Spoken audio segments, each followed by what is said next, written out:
শিক্ষার্থীরা তোমাদের জন্য সুবর্ণ সুযোগ রয়েছে বা সুখবর রয়েছে ঢাকা সেন্ট্রাল ইউনিভার্সিটি। তোমরা অনেকেই অপেক্ষায় ছিল যে ভাই ঢাকা সেন্ট্রাল ইউনিভার্সিটি ভর্তি পরীক্ষা সার্কুলারটা কবে প্রকাশ হবে। সো তোমাদের ঢাকা সেন্ট্রাল ইউনিভার্সিটি ভর্তি পরীক্ষার সার্কুলারটা আগামীকাল প্রকাশ হওয়ার সম্ভাবনা সবচেয়ে বেশি রয়েছে। যদি কোনো কারণে মিস্টেক করে 17 তারিখ থেকে 20 তারিখের মধ্যেই দেখবা যে তোমাদের ঢাকা সেন্ট্রাল ইউনিভার্সিটি ভর্তি পরীক্ষার সার্কুলারটা ইনশাআল্লাহ তুমি কিন্তু পেয়ে যাবা। এবং ঢাকা সেন্ট্রাল ইউনিভার্সিটি ভর্তি সার্কুলারে কি কি পরিবর্তন আসতে পারে বা নতুন কোনো আপডেট আছে কিনা বা নতুন করে কোনো ডিপার্টমেন্ট চালু হবে কিনা, সো এই বিষয়টা নিয়ে আলোচনা করবো যা তোমার জন্য অত্যন্ত গুরুত্বপূর্ণ। তাহলে দেখো ডিসি ভর্তি সার্কুলার 2026, এখন দেখো এই যে 26 এখন ভর্তি বিজ্ঞপ্তি প্রকাশ।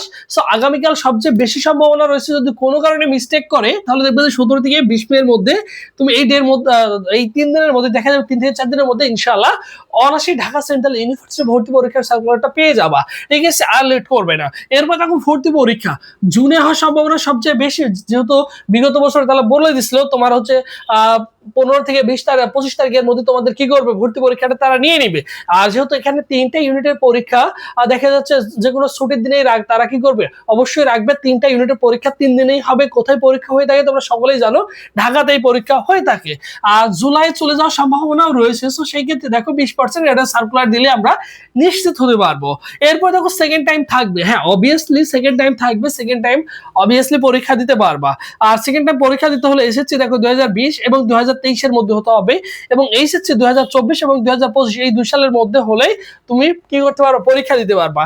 নতুন সাবজেক্টের কথা যদি চিন্তা করো অ্যাড হবে না, কারণ নতুন একটা ডিপার্টমেন্ট চালু করতে হলে সময় সাপেক্ষের ব্যাপার, সুন্দর করে একাডেমিক কাঠামো তৈরি করতে হবে, সেটার জন্য সময় লাগবে। তো সেই ক্ষেত্রে দেখা যাচ্ছে তোমাদের নতুন সাবজেক্ট আসার সম্ভাবনা প্রায় 90% নাই বললেই চলে। দেখা যাচ্ছে নেক্সট ইয়ার থেকে তোমাদের কি করতে পারে পরবর্তী বছরগুলোতে তোমাদের হয়তো বা থাকতে পারে। এরপরে দেখো জিপিএ শর্ত, বিজ্ঞান থেকে 7, মানবিক থেকে 6, বাণিজ্য থেকে 6.50। এই জিপিএটা কি করবে এবছর তোমরা অনেকেই কোশ্চেন করছো যে ভাই জিপিএ শর্ত বাড়াবে কিনা বা বৃদ্ধি করবে কিনা বা কমাবে কিনা। এই জিপিএ শত থাকার সম্ভাবনা সবচেয়ে বেশি রয়েছে যদি বাড়ায়। সো এবছর বাড়াবে না, আগামী বছর থেকে তারা চাইলে কি করতে পারে আগামী বছরগুলো থেকে তারা চাইলে বৃদ্ধি করতে পারে, শর্ত আরোপ করে দিতে পারে, বাট এবছরে এটা থাকার সম্ভাবনা সবচেয়ে বেশি রয়েছে। ঠিক আছে, মোটামুটি এতটুকুই আপডেট। তোমাদের ভর্তি পরীক্ষার সার্কুলারটা আগামীকাল আসার সম্ভাবনা সবচেয়ে বেশি, কোনো কারণে যদি না আসে তো 3 থেকে 4 দিনের মধ্যে তুমি অনায়াসেই সার্কুলারটা পেয়ে যাবা।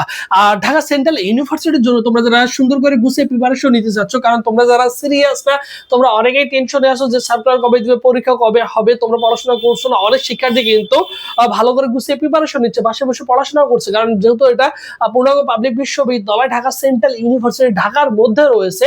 সো ডেফিনেটলি এখানে অনেক প্রতিদ্বন্দ্বী থাকবে বিগত বছরের তুলনায়। তাই তোমাকে একটা সুনিশ্চিত করতে হলে অবশ্যই ভালো করে প্রিপারেশন নিতে হবে। সো তোমাদের জন্য বিগত বছর মতো এবছর স্পেশালি আমাদের একটা অনলাইন এক্সাম বেস রয়েছে, যেখানে 70 প্লাস এক্সাম দিতে পারবা, সাজেশন পিডিএফ পাবা, প্রত্যেকটা সাবজেক্টে আলাদা আলাদা সাজেশন রেডি করা রয়েছে। Physics, chemistry, biology, Bangla, English, GK এবং কমার্সের সাবজেক্টগুলো রয়েছে, এবং কোন কোন টপিকগুলো তোমার জন্য ভেরি ভেরি ইম্পর্টেন্ট সেই টপিকগুলো সিলেক্ট করে দেওয়া রয়েছে, এবং প্রশ্ন ব্যাংক পিডিএফটাও পেয়ে যাচ্ছ। ফি হচ্ছে মাত্র দেখো 200 টাকা। এই 200 টাকা দিয়ে ভর্তি পরীক্ষার আগ পর্যন্ত আমাদের সাথে কন্টিনিউয়াসলি পরীক্ষা দিতে পারবা। আমাদের কাছে প্রায় 500 ছেলে মেয়ে কিন্তু যুক্ত রয়েছে। সো তোমরা যারা ভর্তি হতে চাও ভাইদের অনলাইন এক্সাম ব্যাচে অবশ্যই কি করবা 01727675241 এই নম্বরে 200 টাকা বিকাশ বা নগদ সেন্ড মানি করে এই নম্বরে হোয়াটসঅ্যাপে নক করলে তোমাকে সকলের সাথে গ্রুপে অ্যাড করে দেওয়া হবে, আর এখান থেকে সবকিছু তুমি কিন্তু পেয়ে যাচ্ছ। ঠিক আছে, আমাদের পরীক্ষাগুলো এভরিডে রাত 8টায় হয়ে থাকে। আর্টস এবং কমার্সের পরীক্ষাগুলো হয়ে থাকে রাত 8টায়, এবং সায়েন্সের পরীক্ষাগুলো হয়ে থাকে রাত 10টা বাজে। ঠিক আছে, যারা সুন্দর করে ভর্তি পরীক্ষার আগ পর্যন্ত গুছিয়ে প্রিপারেশন নিতে চাচ্ছ, ভাইদের সাথে যারা নিতে চাচ্ছ, চাইলে কি করতে পারো অবভিয়াসলি যোগাযোগ করতে পারো। সো সুন্দর করে 100% প্রপার হইতে তুমি সুন্দর করে গুছিয়ে প্রিপারেশনটা নিতে পারবা। ঠিক আছে, সো সবাই ভালো থাকো, সুস্থ থাকো। পরবর্তীতে আবারও তোমাদের সাথে দেখা হচ্ছে। আল্লাহ হাফেজ।